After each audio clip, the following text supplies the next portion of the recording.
Bayangkan kamu sedang menyusuri hutan Kalimantan yang sunyi, dan tiba-tiba, kamu melihat sebuah mobil mewah mengilap terparkir sendirian di tengah hutan.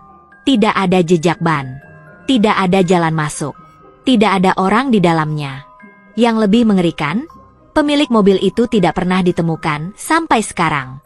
Cerita ini terjadi di daerah pedalaman Kalimantan Timur, tepatnya di pinggiran hutan yang tidak banyak dijamah manusia. Penduduk sekitar menyebutnya hutan bisu, karena di dalamnya tidak terdengar suara apapun. Tidak ada kicauan burung, tidak ada suara serangga, bahkan desir angin pun terasa mati. Suasana yang sunyi dan berat seperti ada sesuatu yang mengawasi dari balik pepohonan. Suatu pagi, seorang warga bernama Pak Irwan, seorang pencari kayu yang biasa keluar masuk hutan, menemukan sesuatu yang tidak pernah ia bayangkan. Saat itu, ia baru berjalan sekitar 2 kilometer masuk hutan, ketika matanya menangkap kilau cahaya matahari yang terpantul dari sesuatu yang logam. Setelah didekati, ia tertegun. Sebuah mobil mewah, sedan hitam elegan, berdiri tegak di antara semak belukar. Mobil itu masih bersih mengilap, tanpa noda lumpur atau dedaunan, padahal tidak ada jalan masuk untuk mobil bisa sampai ke sana. Awalnya, Pak Irwan berpikir mungkin ada orang kaya yang nyasar masuk hutan. Tapi itu tidak masuk akal. Tidak ada bekas ban. Tidak ada jalur masuk. Jalan terdekat pun hanya jalan tanah yang biasa dilewati pejalan kaki atau motor trail. Dengan rasa penasaran, Pak Irwan mendekati mobil itu. Saat ia membuka pintu, ia mendapati interiornya sangat bersih. Tak ada debu, tapi juga tak ada satu barang pun. Tidak ada STNK, dompet, ponsel, atau benda pribadi lainnya. Bahkan plat nomornya kosong. Pak Irwan segera melapor ke warga desa, dan kabar itu menyebar cepat. Polisi datang, begitu juga beberapa jurnalis lokal. Mobil itu kemudian dievakuasi dan dibawa ke kantor polisi terdekat dengan menggunakan truk derek. Namun sejak saat itulah kejanggalan mulai terjadi. Seluruh proses evakuasi tidak bisa direkam. Kamera polisi dan wartawan mendadak error. Ada yang hasil videonya buram, ada yang hanya merekam layar hitam, bahkan ada kamera yang langsung mati saat diarahkan ke mobil itu. Anehnya, saat kamera diarahkan ke benda lain, semuanya berjalan normal. Lebih mengerikan lagi, beberapa polisi yang terlibat mulai mengalami hal-hal aneh. Salah satunya adalah Pak Budi, yang 3 malam berturut-turut bermimpi duduk di kursi belakang mobil itu bersama seorang pria asing. Pria itu mengenakan jas rapi, wajahnya pucat, dan selalu tersenyum aneh. Dalam mimpinya, pria itu selalu berbisik, "Kamu selanjutnya." Polisi mencoba melacak asal-usul mobil tersebut lewat nomor sasis. Tapi hasilnya membuat mereka semakin bingung. Mobil itu tidak terdaftar dimanapun. Nomor sasisnya tidak dikenali oleh produsen, dan tidak ada laporan kehilangan dari siapapun. Pihak pabrik mobil mewah itu bahkan menyatakan bahwa nomor tersebut tidak pernah digunakan di unit manapun yang mereka produksi.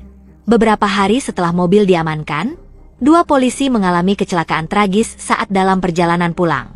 Mobil mereka menabrak pohon besar di jalan lurus tanpa alasan jelas. Rem berfungsi, tidak ada kendaraan lain. Saksi mata mengatakan mobil mereka seperti dibelokkan secara paksa. Keduanya selamat, tapi satu dari mereka mengalami gangguan bicara dan sering melamun sambil menatap kosong, seolah ada yang mengikutinya. Situasi semakin aneh sampai akhirnya datang seorang pria tua dari desa sebelah bernama Pak Suraji, yang dikenal sebagai orang yang memahami sejarah dan cerita lama di daerah itu. Ia mendengar kabar tentang mobil tersebut dan berkata, "Dulu ada kejadian serupa. Tapi waktu itu bukan mobil. Dulu yang muncul adalah kuda emas, berdiri diam di tengah hutan. Siapapun yang mencoba memilikinya, tidak lama kemudian menghilang tanpa jejak." Awalnya orang-orang menganggap cerita Pak Suraji sebagai dongeng. Namun setelah beberapa insiden menimpa mereka yang menyentuh mobil tersebut, masyarakat mulai percaya ada sesuatu yang tidak wajar. Akhirnya, setelah diskusi panjang dengan tokoh adat dan warga, diputuskan untuk mengembalikan mobil itu ke tempat semula di dalam hutan. Ritual adat pun dilakukan, dan daerah sekitar mobil diberi pagar bambu serta tanda larangan. Tapi cerita tidak berhenti di sana. Sekitar 6 bulan kemudian, sekelompok mahasiswa pecinta alam datang ke desa itu untuk mendaki. Mereka mendengar cerita tentang mobil misterius dan berniat membuktikan kebenarannya. Tanpa sepengetahuan warga, mereka masuk ke hutan malam hari. Dari 6 orang, hanya 3 yang kembali. 3 lainnya hilang tanpa jejak. Tidak ada sinyal HP, tidak ada jejak kaki yang bisa diikuti. Yang lebih menyeramkan, 3 mahasiswa yang selamat mengalami kondisi mental yang terguncang. Mereka bicara melantur, sering menatap kosong, dan salah satu dari mereka berulang kali berkata, "Kami sudah melihat, tapi dia belum selesai memilih." Pihak keluarga mencoba membawa mereka ke psikolog. Namun hingga berminggu-minggu mereka tak bisa mengingat apapun dengan jelas. Hanya fragmen-fragmen aneh seperti suara langkah kaki di balik semak, dan suara pintu mobil yang terbuka sendiri. Twistnya datang beberapa bulan setelah kejadian itu. Salah satu keluarga dari mahasiswa yang hilang, menerima pesan suara dari nomor asing. Dalam rekaman itu hanya terdengar suara napas berat, lalu suara pintu mobil dibuka perlahan. Beberapa detik kemudian, terdengar suara berbisik, "Jangan cari saya sudah jadi penumpang berikutnya." Rekaman itu jadi satu-satunya jejak yang diterima keluarga. Setelah itu, nomor tersebut tak pernah aktif lagi. Polisi mencoba menelusuri, namun gagal. Lokasi pengiriman tidak terlacak. Kini, hutan itu ditutup oleh warga. Tidak ada yang berani mendekat. Bahkan pencari kayu pun memilih menghindari area sekitar. Mobil itu konon masih berdiri di tempat yang sama.